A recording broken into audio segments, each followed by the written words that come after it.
வேகமான துரிதனும் பொறுமையான நிதானனும். ஒரு பசுமையான காட்டில் துரிதன் என்ற வேகமான முயல் வாழ்ந்தது. அவன் எங்கு சென்றாலும் காற்றைப் போல விரைந்து செல்வான். அதே காட்டில் நிதானன் என்ற பொறுமையான ஆமை இருந்தது. அவன் மெதுவாகவும் கவனமாகவும் ஒவ்வொரு அடியையும் எடுத்து வைப்பான். ஒரு நாள் ஒரு அழகான பிரகாசமான பூவை பற்றி அவர்கள் கேள்விப்பட்டார்கள். அது ஒரு உயரமான மலையின் உச்சியில் மலர்ந்திருந்தது. அதை அடைய ஒரு சிக்கலான பாதை இருந்தது. துரிதன் உடனே நான் தான் முதலில் அங்கே போய் சேருவேன் என்று சொல்லிவிட்டு வேகமாக ஓடத் தொடங்கினான். அவன் பாதையில் இருந்த சிறிய கற்களையும் புதர்களையும் எளிதாக தாண்டி சென்றான். ஆனால் பாதை ஒரு அடர்ந்த காடு வழியாகச் சென்றது.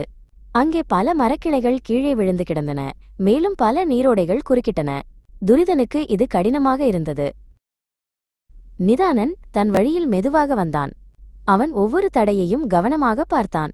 பெரிய மரக்கிளைகளை சுற்றிச் சென்றான். நீரோடைகளை கடக்க ஒரு பாறையை பயன்படுத்தினான்.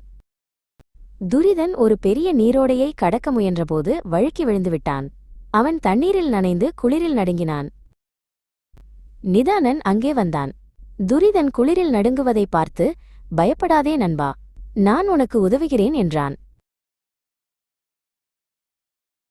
நிதானன் தன் பலமான ஓட்டை பயன்படுத்தி துரிதனை நீரோடையின் மறுபுறம் அழைத்துச் சென்றான்.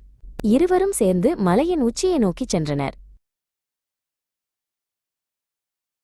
இறுதியில் இருவரும் சேர்ந்து அந்த அழகான பூவை அடைந்தனர். துரிதன் தன் வேகத்தை மட்டும் நம்பாமல் நிதானனின் பொறுமையையும் மதித்தான். அவர்கள் இருவரும் நல்ல நண்பர்களாக மாறினர்.